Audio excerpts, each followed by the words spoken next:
two easy ways to improve your hip hinge. So the first one, I have a band anchored about hip height, and now my knees are on this foam pad, something that I feel comfortable on. And now this band is gonna pull me into hip flexion here. To resist this, once I get to my end, I'm gonna have to use my glutes to extend the hip and really squeeze the glutes at the end here. So again, I'm going into hip flexion, and then at the end, I'm extending here, and I'm really giving this posterior tilt. So this is an anterior tilt, this is a posterior tilt. I'm strong and solid in the glutes. This is the end position. I wanna hold this for a few seconds and then just go back and forth. So this is the first one.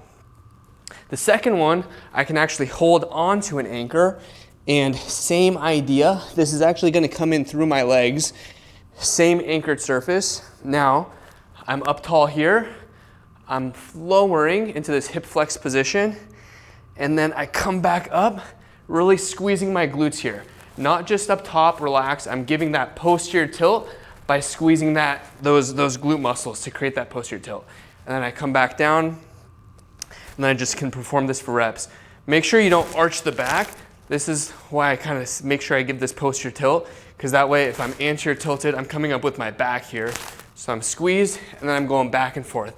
I can do the same thing standing as well. If you can see me here, so I'm up in this position. Now I'm coming forward, hip flexed, and then I'm coming up top, hip extended. And this is just a cue to get me into hip flexion, spine neutral, and then coming up, just like this.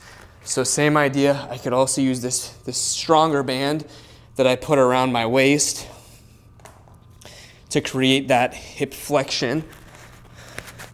So I'm here, hip flexion, and then coming up.